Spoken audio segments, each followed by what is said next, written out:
വലിയൊരു പാമ്പ്. മൂർഖനാ, പേടിച്ചു പോയി. നന്ദനും ഗൗരിയത്തിനും വരണ വഴിയാ. എവിടെ പാമ്പ്?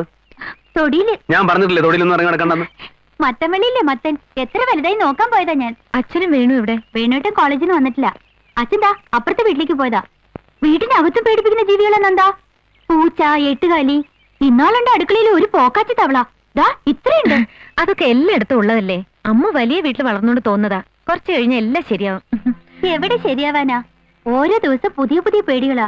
മനസ്സ് പേടിക്കാ രാവിലെ എണീക്കുമ്പോ മുതല്. നന്ദാ, ഞാൻ നമ്മുടെ അവിടേക്ക് വന്നോട്ടെ? നിനക്ക് എപ്പോ വേണേലും അങ്ങോട്ട് വരാലോ. പക്ഷേ നീ ഇവിടെ അല്ലേ മോളെ നിൽക്കേണ്ടത്. എന്നാലും ഈ ഡേഞ്ചറസ് സർക്കംസ്റ്റൻസസിൽ എങ്ങനെയാ കഴിഞ്ഞുകൂടുക? നീ വേണോനോട് പറയും കുറച്ചു ദിവസം അവിടെ നിൽക്കാൻ. അല്ലെങ്കിൽ കുറച്ചു ദിവസം ആക്കണേ, അവിടെ ധാരാളം സ്ഥലം ഉണ്ടല്ലോ. നന്ദേട്ടൻ തന്നെ വേണുനോട് ചോദിച്ചോളൂ. ഇതാ വരുന്നുണ്ട്. വാ അമ്മു. നിങ്ങളെപ്പോ വന്നു? വന്നോളൂ. ഞങ്ങള് 3-4 ദിവസമായിട്ട് പുറപ്പെടാൻ തുടങ്ങിയിട്ട്. ഇന്ന് നാളെന്ന് പറഞ്ഞാൽ നീണ്ടു. വാ. അങ്ങോട്ട് കാണാത്തോണ്ട് ഇങ്ങോട്ട് അന്വേഷിച്ചിറങ്ങിയതാ. നിങ്ങൾക്ക് കുറച്ച് ദിവസം അവിടെ നിന്ന് താമസിച്ചൂടെ? കോളേജിൽ പോകാനും അവിടെ നല്ല അടുത്ത്.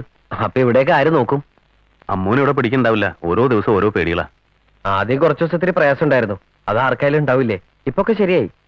ഇവിടുത്തെ പോലെ അവിടെയും കരുതാം. അമ്മൂന്റെ ഒരു സേഫ്റ്റിയോട് ആലോചിക്കുമ്പോ ഇവിടെയും ഷീസ് ക്വൈറ്റ് സേഫ്. ഒന്നുകൂടെ ആലോചിക്ക്. നിങ്ങൾ രണ്ടാളും അവിടെ ഒന്ന് താമസിക്കുന്ന എന്റെ അഭിപ്രായം. നന്ദേന്റെ അഭിപ്രായം പറഞ്ഞു. പക്ഷേ എനിക്ക് എന്റേതായ ഒരു അഭിപ്രായം ഉണ്ടാവുമല്ലോ.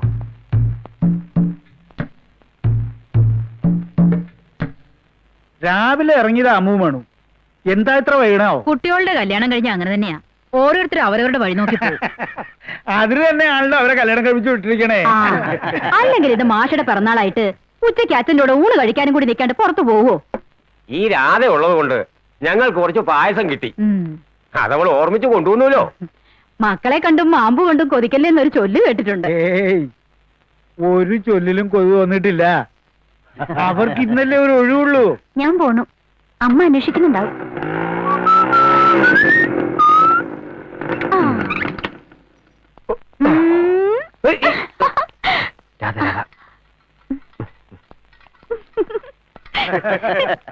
വന്നോ? ഇപ്പൊ പറഞ്ഞേ ഉള്ളൂ നിങ്ങളുടെ കാര്യം. എന്തെങ്കിലും കഴിച്ചോ നിങ്ങൾ? ഞങ്ങള് ഹോട്ടലിൽ നിന്ന് കഴിച്ചു. കല്യാണം കഴിഞ്ഞതോടെ വേണു ആളാകെ മാറി. അച്ഛന്റെ പിറന്നാളാണെന്നുള്ള കാര്യം മറന്നു. അതെ. വേണോട്ടൻ എന്നോട് പറഞ്ഞില്ല. ഇതൊക്കെ പറഞ്ഞിട്ട് വേണോ അന്വേഷിച്ചറിയണ്ടേ? ആരെങ്കിലും പറഞ്ഞുതരാതെ ഞാൻ എങ്ങനെ അറിയാ? അറിഞ്ഞിരുന്നു വെച്ചാല് ഞങ്ങൾ പുറത്തു പോയി ഭക്ഷണം കഴിക്കുവോ? സാരമില്ല. ഇനി നമുക്ക് ഡേറ്റ് ഓഫ് ബർത്ത് ആഘോഷിക്കാം. 18-ാം തീയതി. തൽക്കാലം അങ്ങനെ സമാധാനിക്കുക. പോയ ബുദ്ധി ആന പിടിച്ചാ വരില്ലല്ലോ. പെണ്ണുങ്ങൾ പിടിച്ചിരിക്കണ ബുദ്ധിയാണെങ്കിൽ പ്രത്യേകിച്ചും. കേറി വരണ പെണ്ണുങ്ങൾ നന്നാവണം, അല്ലെങ്കിൽ ഇങ്ങനെയൊക്കെ ഉണ്ടാവും. ഞാൻ വലിഞ്ഞു കയറി വന്നൊന്നുമല്ല. അങ്ങനെ അവര് പറഞ്ഞില്ല. അങ്ങനെ തന്നെ അവര് പറഞ്ഞതിപ്പോ. ഇനി ഇത് വഴക്കാവണ്ട ഗോമതി, നമുക്ക് പോവാം. ഞാൻ എന്ത് പറഞ്ഞാലും വഴക്ക്. ഈ ഇടുപ്പി പറയുന്നതിന് ഒരു കുഴപ്പമില്ല. നീ എന്താടി എന്നെ വിളിച്ചത്? എപ്പോഴും വിളിക്കണ എന്നെ ഇടുപ്പി. നീ ഒന്നും മിണ്ടാതിരിക്കേ. ഇതിനോട് മിണ്ടായിരിക്കാൻ പറയാം. ആദ്യം കുറെ സംസ്കൃത ശ്ലോകർ വരും. വൈകുന്നേരം ആവുമ്പോ പരദൂഷണം പറയാം. മോളെ, വാക്ക് കുറച്ച് ഏറി പോന്നു. മോളത്രേ. അച്ഛൻ അവരുടെ കൂടെ തന്നെയാ. അവരെന്തെങ്കിലും പറഞ്ഞാലും നിനക്ക് സഹിച്ചൂടെ? മൂത്തോരല്ലേ അവര്. അവരുടെ അഹമ്മതി ഞാൻ എന്തിനു സഹിക്കണം? നീ ഒന്നും മിണ്ടാതിരിക്കട്ടോ. ഈ ഇടുപ്പി പറയണത് നിങ്ങളൊക്കെ കേട്ടോളൂ. എന്നെ കൊണ്ട് വയ്യ. കേട്ടില്ലേ അഹങ്കാരം പറയണത്? ആഹാ, ഞാൻ പറയണ അഹങ്കാരം തോന്നിയാസം. ഇവറ്റിക്കൊക്കെ എന്തും പറയാം. എന്നോടുള്ള അസൂയ നിങ്ങൾക്ക് ഈ വയസ്സുകാലത്ത്. ഞങ്ങൾ ഒന്നിച്ച് നടക്കുന്നുണ്ടുള്ള അസൂയ. നീ അകത്തേക്ക് പോകുന്നുണ്ടോ? ഈ അസൂയ വെച്ചോണ്ട് നടന്നിട്ടാ നിങ്ങൾ ഒറ്റയ്ക്കായത്. നിങ്ങളുടെ ഭാര്യ വരെ.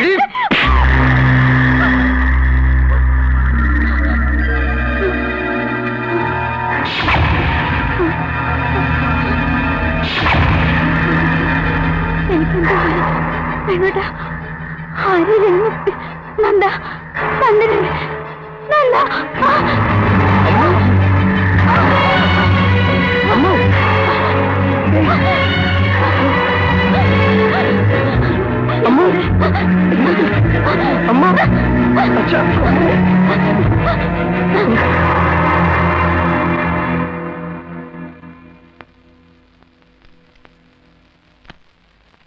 ബാർബി ടോൺ പതിവായി കഴിക്കാറില്ല. അതൊക്കെ കല്യാണത്തിനിടയിൽ മറന്നിട്ടുണ്ടാവും. എന്നാൽ ഈ ചൊള്ളിതീനുള്ള കുട്ടിയാണല്ലോ. 4 കൊല്ലം തുടർച്ചയായി കഴിച്ചാൽ കംപ്ലീറ്റ് മാറുന്ന. ചിലർക്ക് 4 കൊല്ലം, വേറെ ചിലർക്ക് 6 കൊല്ലാവും ഇത്. ഏതായാലും ഇനി എന്തെങ്കിലും ഉണ്ടാവുകയാണെങ്കിൽ എന്നെ അറിയിക്കണം. എന്നാ ഞാൻ ഇറങ്ങട്ടെ. ശരി.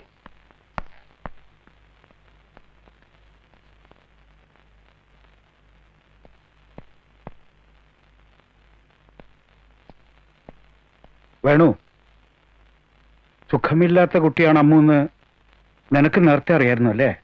ഉവ്വ്. എന്നോട് പറഞ്ഞില്ല. ആരോടും പറഞ്ഞിട്ടില്ല. ലോകം മുഴുവൻ അറിയിക്കേണ്ട കാര്യമല്ലേ ഇത്? എന്നാലും നിന്നെക്കൊണ്ട് സുഖമില്ലാത്ത ഒരു കുട്ടിയെ. ഇതൊരു മഹാരോഗമൊന്നുമല്ല അച്ഛാ, ക്യാൻസറോ പകർച്ചവ്യാധിയെ പോലെ. എന്നല്ല ഞാൻ പറഞ്ഞത്. വേണ്ടാന്ന് വെച്ചാ വേണ്ടാന്ന് വെക്കായിരുന്നു. ഇനി പറ്റില്ലല്ലോ. ഇപ്പോഴല്ല, നേരത്തെ. നേരത്തെയും പറ്റില്ല അച്ഛാ. എനിക്ക് എന്തെങ്കിലും പറയാൻ കഴിയുന്നതിന് മുന്നേ ഗൗരിയുടെ കാര്യം പറഞ്ഞ അച്ഛനെന്നെ നാവ് കെട്ടിട്ടല്ലോ. പെരം നിറഞ്ഞിരിക്കുന്ന പെൺകുട്ടികളുടെ. നീ എന്നെ പരിഹസിക്കുകയാണ്. അല്ല, അത്രയ്ക്ക് കുരുത്തക്കേട് ഞാൻ വാങ്ങിവെക്കില്ല. ഗൗരിയുടെ ജാതകദോഷത്തെക്കുറിച്ച് ഞാനും ആലോചിച്ചു എന്ന് വെച്ചാൽ മതി. അസുഖമുള്ള കാര്യം അറിഞ്ഞപ്പോഴെങ്കിലും നീ പറഞ്ഞിരുന്നു വെച്ചാൽ. അപ്പോഴേക്കും വൈകി. കഴിഞ്ഞ കാര്യങ്ങള് ഇനി എന്തിനാച്ചാ പറയണേ? ഏടത്തി അനിയനും കൂടി ഈ വയസ്സനെ പറ്റിച്ചില്ലേ? ഇല്ലച്ചാ, കല്യാണം കഴിഞ്ഞിട്ടാണ് അമ്മോന് ഇങ്ങനെ ഒരു അസുഖം വന്നെന്ന് വെച്ചാ നമ്മൾ ഉപേക്ഷിക്കോ അത് ചികിത്സിക്കോ? ഇതങ്ങനെയല്ലല്ലോ. ആണെന്ന് വിശ്വസിച്ചാ ഈ വിഷമൊക്കെ മാറും. ഒക്കെ ഓരോ വിശ്വാസങ്ങളല്ലേ അച്ഛാ?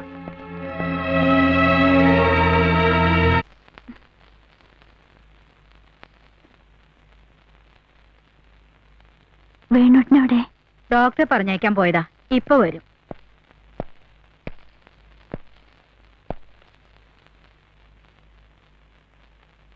ഭേദമുണ്ടോ? മരുന്ന് കഴിക്കാറുണ്ടായിരുന്നില്ലേ? 1-2 ദിവസം കഴിച്ചില്ലെന്ന് തോന്നുന്നു. അവിടെ ആവുമ്പോ നന്ദൻ ഓർമ്മിച്ചെടുത്തു തരും. ഞാൻ ഇടയ്ക്കത് മറക്കും. പതിവ. തുടർച്ചയായിട്ട് കഴിക്കണമെന്നാണ് ഡോക്ടർ പറഞ്ഞത്.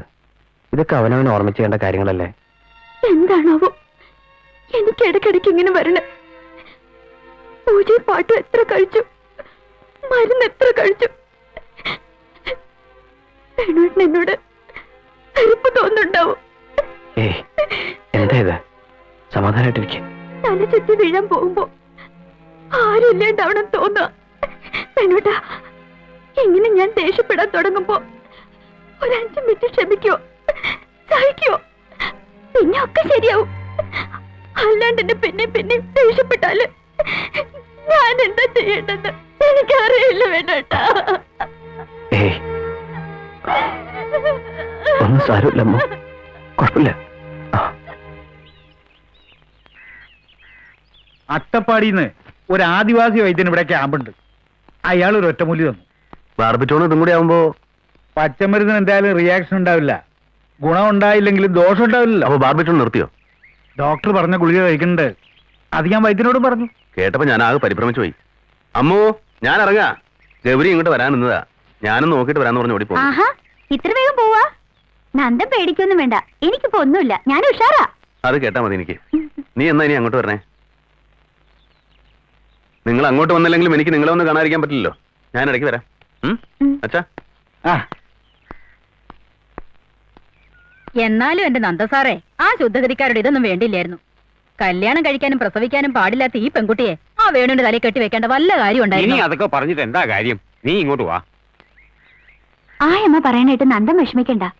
ഇടുമ്പിയാ, ഞാനോട്ട് എന്നും വഴക്കാം. ഏതായാലും മോള് കുറച്ചു ദിവസം വീട്ടിൽ വന്ന് നിൽക്ക്.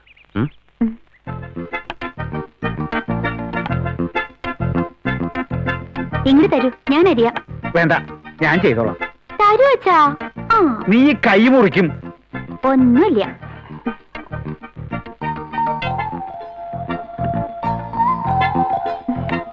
ഗുളിക കഴിച്ചായിരുന്നു? രാത്രി കഴിക്കണ്ടേ, ഇന്നലെ കഴിച്ചു.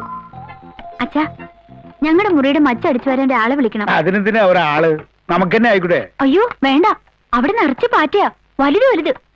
ഞങ്ങളുടെ അവിടെ ഒരൊറ്റ പാറ്റയില്ല. എനിക്ക് പേടിയാ പാറ്റയെ. നിനക്ക് പേടിയില്ലാത്ത എന്താ ഉള്ളത്? ഉണ്ടല്ലോ അച്ഛൻ.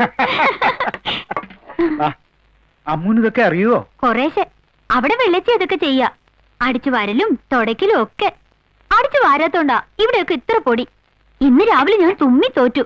പൊടി തട്ടിയാ അപ്പ തുമ്മല് വരും. എന്തോ അലർജിയാ. നമുക്ക് ഇവിടെയൊക്കെ ഒന്ന് അടിച്ച് വൃത്തിയാക്കണം. അച്ഛാ, കുറച്ചു ദിവസം ഞാൻ ഞങ്ങളുടെ അവിടെ പോയി നിന്നോട്ടെ. നിങ്ങളുടെ എവിടെയോ? ഇത് പിന്നെ ആരുടെയാ? അതല്ല, അവിടെ വല്യമ്മയും വെള്ളേച്ചിയും കുട്ടിമാമയും നന്ദനെയൊക്കെ കാണാതെ എനിക്ക് എന്തോ പോലെ.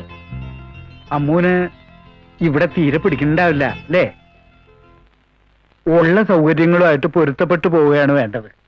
തുടക്കത്തിൽ ഇത്തിരി വിഷമങ്ങളൊക്കെ ഉണ്ടാവുന്നേ ഉള്ളൂ. അപ്പോ ഇനി എനിക്ക് ഞങ്ങളുടെ അവിടേക്ക് പോകാനേ പറ്റില്ല?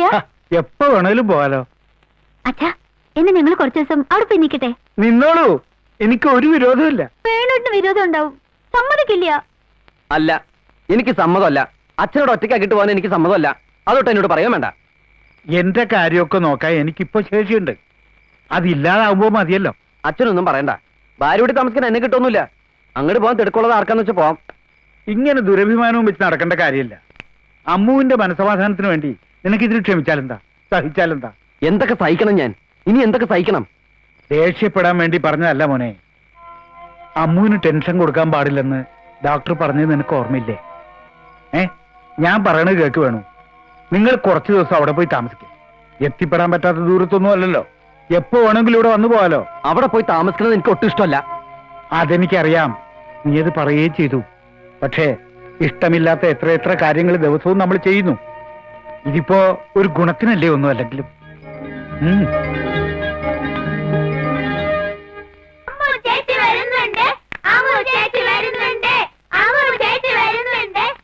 അല്ല, അവരിതുവരെ എത്തിയില്ലേ ഗൗരി? രാവിലെ പുറപ്പെട്ടപ്പോ എത്ര സമയം കഴിഞ്ഞല്ലോ? നല്ല നീലമാമ്പഴ അകത്ത് വെച്ചോളൂ. അരങ്ങത്ത് വരുന്നതിന് മുമ്പുള്ള അരങ്ങേറ്റക്കാരന്റെ അവസ്ഥയാണല്ലോ ഇത്. എല്ലാം മറന്നു. അമ്മൂന് നീലമാങ്ങ ഇഷ്ടാണെന്ന് പറഞ്ഞ് അന്തരം ഇന്നലെ എന്നെ കൊണ്ട് മേടിപ്പിച്ചില്ലേ 2 കിലോ. ഓ, ഞാനത് മറന്നു. അനിയത്തി വരുമെന്ന് കേട്ടപ്പോ ചേട്ടന്റെ ഒരു വെപ്രാളം. വല്യമ്മേ, എന്തൊക്കെയാ കറികള്? എല്ലാം ഉണ്ട്. വന്നു കയറുമ്പോ ഇനി അതിനകത്തൊരു വഴക്കുണ്ടാക്കണ്ട. കായ്പൊക്കെ കൊണ്ടാട്ടുണ്ടാക്കിയിട്ട് പിന്നെ വെള്ളരിക്കൊണ്ട് ഒരു പുളിശ്ശേരി. പായസം പാലട തന്നെ മതി. അതിന്റെ പിന്നെ അവൾക്കൊന്നും വേണ്ടല്ലോ. അതൊന്നും കുഞ്ഞു പ്രത്യേകം പറയണമെന്നില്ല. എനിക്ക് വല്യമ്മക്കെല്ലാം മനപ്പാടാ. ആ ഗൗരി, അമ്മുവിന്റെ മുറി ഒന്ന് ശ്രദ്ധിച്ചോളൂ. കട്ടിലിൽ വെളുത്ത വരി വിരിച്ചാ മതി. അവളുടെ കാര്യങ്ങളൊന്നും നമ്മൾ ശ്രദ്ധിച്ചില്ലാന്ന് വേണ്ട. ആ, അത് ചോദിച്ചല്ലോ. വേണുവിന് പ്രത്യേകിച്ച് ഇഷ്ടങ്ങൾ വല്ലതും ഉണ്ടോ? അമ്മുവിന്റെ കാര്യത്തിനടക്കം അവന്റെ കാര്യങ്ങളൊക്കെ മറന്നു. എല്ലാ കൂട്ടത്തിലും കൂടുന്ന സ്വഭാവം അവന്റെ. പ്രത്യേകിച്ച് ഇല്ല, അങ്ങനെയൊന്നും. ആ, അങ്ങനെ ആൺകുട്ടികൾ.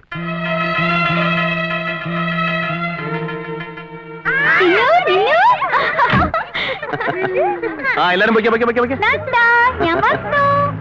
കണ്ടിട്ട് ഒരുപാട് നാളായ പോലെ അല്ലേ? വന്ന് നിനക്കൊരു സാധനമായി വെച്ചിട്ടുണ്ട്.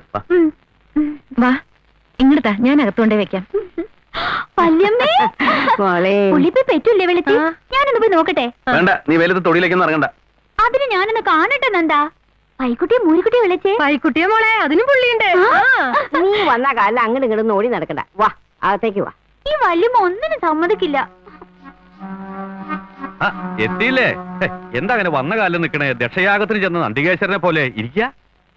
ഇവനത് ഭവിക്കണം, ഇന്ന കാലം വരണമെന്നൊക്കെ നമ്മളെ ചില ആണുങ്ങളുടെ മണ്ടയിൽ പണ്ടേ എഴുതി വെച്ചിട്ടേ. മാറ്റാമായോ അത്? ഭാര്യാഗ്രഹേ പരമസുഖം 10 ദിവസം എന്നാണല്ലോ. അനുഭവിച്ചാണ് ഞാനും. എന്താ അങ്ങനെ നിക്കണേ? ഇരിക്കുക.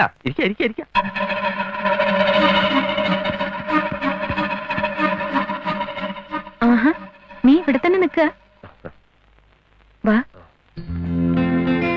ഇതാണ് നിങ്ങൾക്കുള്ള മുറി. എന്തായാലും അധിക ദിവസമൊന്നും എനിക്കിവിടെ നിൽക്കാൻ പറ്റില്ല. ഇങ്ങോട്ട് വന്നത് നിനക്ക് ഇഷ്ടായിട്ടുണ്ടാവില്ല അല്ലേ? ഇല്ല, ഒട്ടും ഇഷ്ടമായിട്ടില്ല. പിന്നെ ഓരോ വേഷം കിട്ടുമ്പോ അതിനനുസരിച്ച് ആടണമല്ലോ. വേണം. ജീവിതത്തിൽ ചിലതൊക്കെ സഹിക്കേണ്ടി വരുമെന്ന് വേണുവിനറിയാലോ. എല്ലാരും പറയണ്ടത് ഇത് തന്നെയാ. സഹിക്കുക, ക്ഷമിക്കുക. എത്രത്തോളം ആണായി അഭിമാനത്തോടെ ജീവിക്കണമെന്നായിരുന്നല്ലോ മുമ്പ് ഗൗരിയടുത്തി പറഞ്ഞിരുന്നത്. ഇപ്പൊ അത് തന്നെയാണോ പറയുന്നത് ഗൗരിയടുത്തി? നീ വേണ്ടത്ര ശ്രദ്ധിക്കാത്തോണ്ടാ അമ്മൂന് വീണ്ടും അസുഖം വന്നെന്ന് നന്ദേട്ടൻ പറയണേ. ശരി, അതിന്റെ കുറ്റം എനിക്കിരിക്കട്ടെ. എല്ലാ കുറ്റം കെട്ടിവെക്കാൻ ഇവിടെ ഒരു ശിരസുണ്ടല്ലോ. അന്ന് ഉച്ചയ്ക്ക് അവൾ എന്തൊക്കെയാ വീട്ടിൽ കിടന്ന് കാട്ടിക്കൂട്ടിയെന്ന് ഗൗരിയടുത്തിക്ക് അറിയോ? വീട്ടിൽ ഒന്നേരം മുഴുവൻ അപമാനിച്ചത്. പോട്ടെ, നമ്മുടെ അച്ഛനും അമ്മയും എന്തൊക്കെയായാലും നിനക്കെതിരെ ക്ഷമിക്കായിരുന്നു. അത്രയൊക്കെ ക്ഷമ എനിക്കുള്ളതെന്ന് വെച്ചോളൂ. ശാപം കിട്ടിയ ജന്മവും ഈ വേണുവിന്റെ. ജനിച്ചപ്പോ തന്നെ അമ്മ പോയി. സ്നേഹിച്ച പെണ്ണ്. വേണ്ട, എന്തിനാ അതൊക്കെ ഇപ്പൊ ഇവിടെ പറയണേ? ഇപ്പൊ നോക്കി വളർത്തി അച്ഛനെ ഒറ്റയ്ക്കാക്കിട്ട് പോന്നിരിക്കുന്നു. ഇനി അങ്ങനെ വല്ല വൃദ്ധസദനത്തിലും കൊണ്ടാക്കാൻ പറയോ നിങ്ങളുടെ നന്ദേട്ടൻ? അതിന് യോഗം ഉണ്ടാവും ഈ വേണുവിന്. വിധിയുമായി അഡ്ജസ്റ്റ് ചെയ്യാൻ പഠിക്കണം നമ്മള്. വിനയം കൊണ്ട് ഒരു അബദ്ധം ഉണ്ടാവില്ല. ഭാര്യ വീട്ടിൽ താമസിക്കുന്നത് അത്ര അപമാനമൊന്നും അല്ല വേണു എന്ന് ഗൗരിയടുത്തേക്ക് തോന്നുന്നു. ഇപ്പൊ തോന്നുന്നു. എല്ലാവർക്കും തന്നെ തോന്നുമായിരിക്കും സ്വന്തം കാര്യം വരുമ്പോ. വേണു, എന്താ നീ പറഞ്ഞത്? സ്വന്തം കാര്യമെന്നോ? ആരുടെ സ്വന്തം കാര്യം? എന്റെയോ? നോക്ക്, എല്ലാം വേണ്ടെന്ന് വെക്കാൻ ഒരുങ്ങിയവളാ ഞാൻ നിനക്ക് വേണ്ടി. വേണോട്ടാ, അത് ശരി, ഇവിടെ നിൽക്കണോ? ഗന്ധർവൻകാവില് വിളക്ക് വെക്കാറായി. ഇന്ന് പൂജയുള്ള ദിവസല്ലേ? ഞാൻ വരുന്നെന്ന് കേട്ടിട്ട് നേരത്തെ എന്നെ എല്ലാം ഏർപ്പാട് ചെയ്തിരിക്കുന്നു നന്ദൻ. വരൂ വേണോട്ടാ, വരാൻ.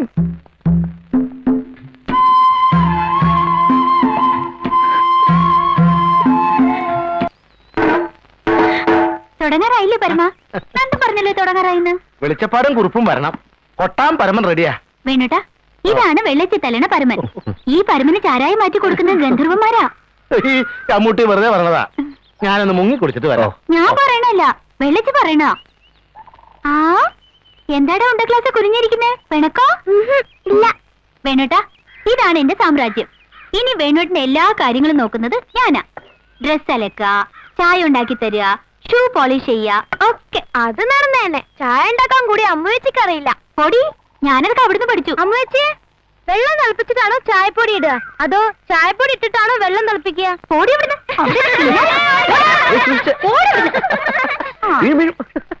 ആഹാ, വേണോട്ട് കളിയാക്കിച്ചിരിക്കുക. എന്നാ നാളെ മുതൽ കണ്ടോ. ഓ, കാണാം.